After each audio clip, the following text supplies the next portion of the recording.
Welcome to Life and Fatherhood, the podcast where new dads like you find community, insight, and practical tips to navigate the incredible journey of fatherhood. I'm your host, Alonso Williams Jr., and I'm here to bring you valuable conversations with fellow dads who share their wisdom and experience. Whether you're looking for advice, inspiration, or just a place to connect with other fathers, you are in the right place. Ready to dive in? Let's get started.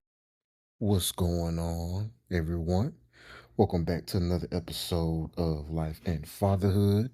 I am your host, Alonso Williams Jr., and today we are going to dive into a topic that every dad will face in this journey of parenthood, and that is, drum roll, parenting frustrations. Okay, so hey, let's be real. There are days when, especially with little ones, with toddlers, man, there are days when the overstimulation, the tantrums and meltdowns, they just feel overwhelming. Just being honest, you know, maybe, you've been there recently, trying to hold it all together. You have your one child over here, they're kicking and they're screaming because they want some Skittles, even though it's 7 in the morning. Then you have another kid that's, whining and crying just because they're still tired because they didn't want to sleep through the night. They kept waking up, all of that. Like I said, it's 7 in the morning. You just barely woke up, barely got any coffee in, any food in, and it's just, not the best start to the day. Hey, you're not alone. I've been there. I'm honestly, that happened today for me and my family. So, it's a very, very real topic. But here today, in this episode, we're going to talk about it. We're going to give you some tips, some warning signs on what to look for, and we're going to, establish ways to get through it together. All right.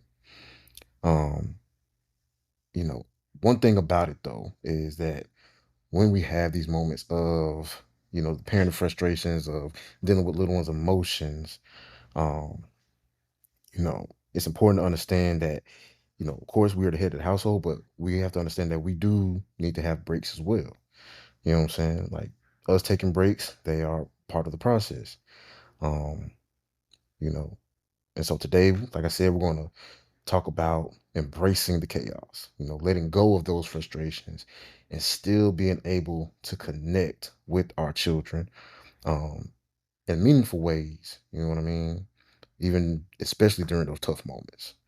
Um, and so, you know, just want to take time to, acknowledge, like I said, one of those simple truths is that parenting is it's a messy sport. It really is. It's unpredictable in general. It's loud and it can just be real chaotic. Um, and that's okay. You know, our kids, they're learning how to navigate the world. They're learning how to navigate their emotions. They're learning how to navigate being a child with their parents. So they're still navigating the relationship of, mom, dad, sibling, like, and how they fit in all of this thing that we call life. Um, and as fathers, it's not our job to try to fix everything in the moment. Even though, of course, as men, that's what we want to do. If there's a problem, we want to find a solution.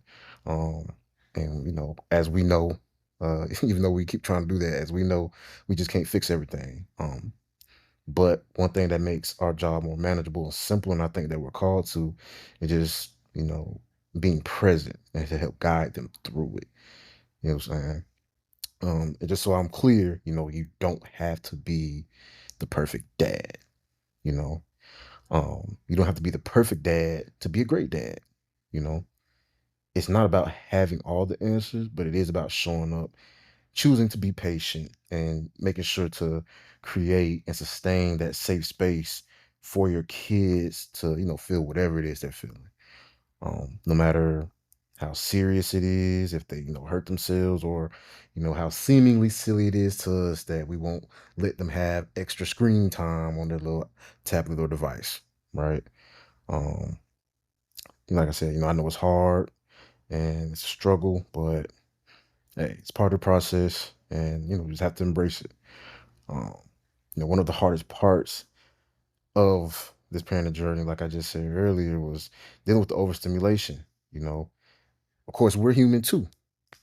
Just like how kids have their emotional highs and lows, we do too, with all of the million things going through our minds, how to manage the household, bills, making sure that our wife or our partner is taken care of, things like that. Here are just a couple things that, of course, I want to remind you of, or even introduce to you if you haven't even thought about this or tried them, that will help you along your journey. One of the things that um, I do all the time, well, not all the time, but when needed, is practicing those deep breaths. Feeling that frustration build, feeling your body get tense, and feeling yourself about to, explode as your child is dealing with their emotions. Just taking in that deep inhale and just, you know, inhaling for a nice little 4 count. Hold for about 4 seconds and then exhale for about 4 seconds. Right. And doing that, until you feel yourself coming back down, allowing that oxygen to get through your cells and just relax your mind. That's one of those quick ways that you can just instantly just like, okay, let me calm myself down. Let me not match energy. Let me be the calming force. So taking those deep breaths when needed. Um, One of the ones, um, or rather another tip that I want to, extend is, just taking that quick 5-minute break. It's like, hey, for all my dads out here, my dads of the toddlers, just dads in general, y'all know what I mean. There's gonna be times where they're crying, you trying to talk to them, you try to, reason with them, and it's not working. It's okay to walk away. Walk away. Take a time. Hey, just walk away. If you need to go to the other room, take 5 minutes, 2 minutes, however many minutes, you might need. Just step away. Take a step away and then do your deep breaths, or you can do your deep breaths and take a step away. It's okay to take a quick little 5-minute break just to collect yourself, calm your nervous system down, and then you can approach it the right way instead of reacting in emotion.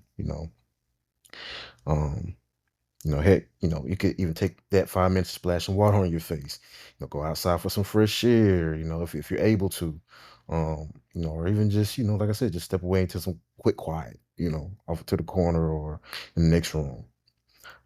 Another tip is, of course, focusing on one thing at a time. It's easier said than done. This is one of the ones I'm still working on, but I can honestly say the more I practice it, the better it gets. Is being where your feet are.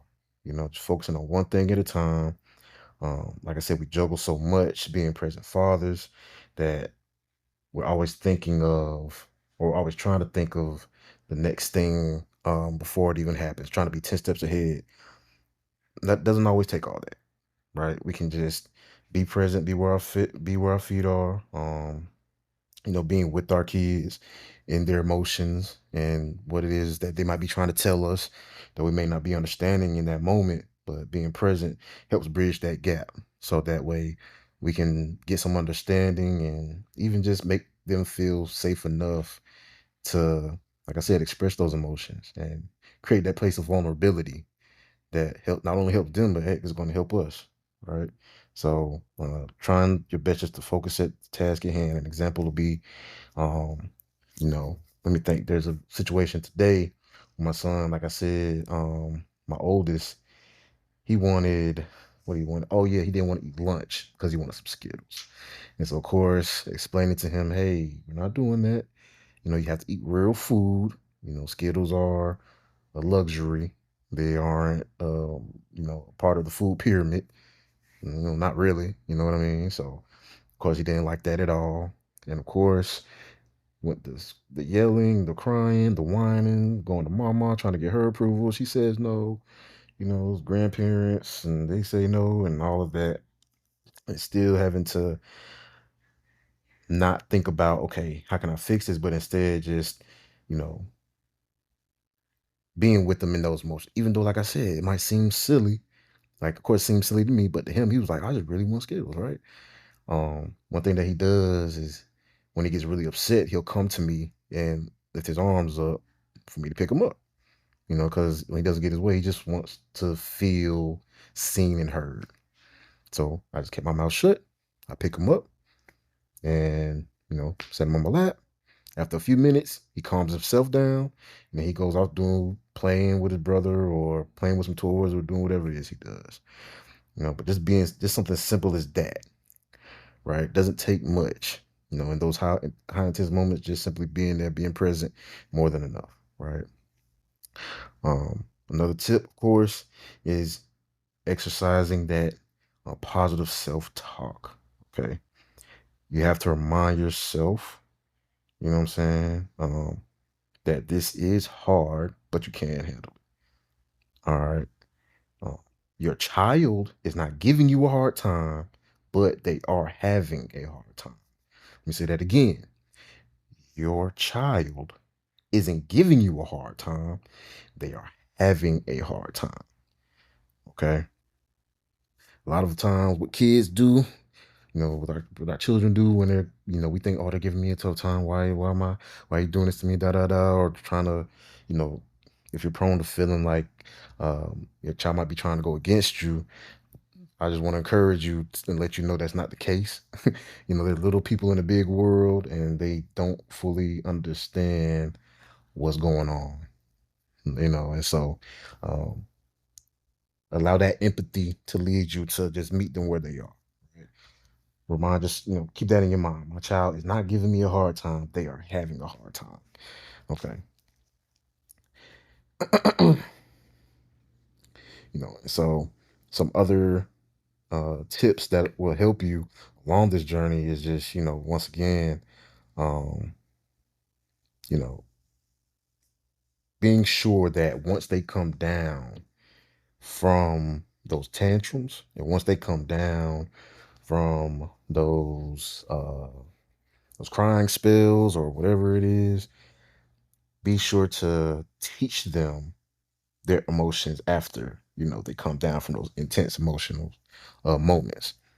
Like I said, as men, as dad, we tend to be fixers, solution minded. So we try to speak to them. Hey, this is what it is. Come to them with logic. Let's try something different. Let them feel what they feel. If they cry, let them cry. You know, be there for them. Talk to them. And when they're finished crying, and once they're calm and they're able to listen, because of course, when the tears start coming, the brain the brain disconnects from reason, and they can't hear nothing you're talking about. Once they come down from that, well, hey, take a knee, look them in the eyes, and then explain to them, your reasoning to it. Teach them, um, you know, ways and how to be calm and regulate their own nervous system. Right. That will really so even better see in the future of your relationship with your child, because now they don't just see you as an authoritative figure, excuse me, but they see you as a parent. They see you as someone that they can trust, somebody they can have a real relationship with, which is how it's supposed to be. So there you go. um and of course, one thing I want to end this off with is just once again words of encouragement. Hey, and I want to leave you with the understanding that, like I said, parenting is hard. There is no sugarcoating that. But every moment that you show up, even when it's frustrating moments, you are making a difference. Um, with kids as young as like 2, 3 years old, they may not remember every meltdown or every mistake we've made, but they will remember how you made them feel. Right? They'll remember the times when they had those tough times that dad was there to give them a hug, give them a kiss, pick them up, you know, get down on their level and, just listen to them and talk to them, speak life into them. I know it's, you know, easy to doubt yourself, to wonder if you're doing enough, but hey, let me tell you, you are enough. You're doing enough with every hug, every encouraging word, every time you sit and talk to them, every single moment that you're there, whether it's reading, getting ready for bed, helping them in the morning, getting ready for school, whatever it may be, it's leaving an impact, and it doesn't go unnoticed, and it counts. It really does. Okay. And so if today's episode did resonate with you, which I hope it did, I'm gonna definitely want you to leave a comment below. Let me know your thoughts. What are your thoughts on, and even tips on how you deal with the frustrations of parenting, as a dad, dealing with those tantrums with the little ones. I want to hear, your perspective on the topic. I want to see what you have to say, or even if you have some warnings, some things that, ways you might have reacted that you didn't enjoy, but you learned from it. This is a place that, you know, this is a platform that is most definitely big on, us as fathers all over, making those connections and learning from each other. So I most definitely want to, hear your thoughts and, see what you guys have to say. But other than that, hey, thanks for tuning in. Remember, you're not alone in this. Keep showing up, keep loving your kids, keep loving your partners, your wives, keep building your legacy. You got this. All right. Thank you for tuning in to Life and Fatherhood. I hope today's episode gave you some valuable insight and new ideas for your own fatherhood journey.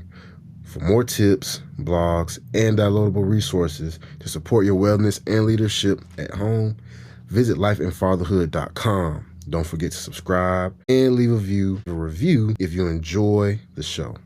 Until next time, keep leading and embracing every moment of fatherhood.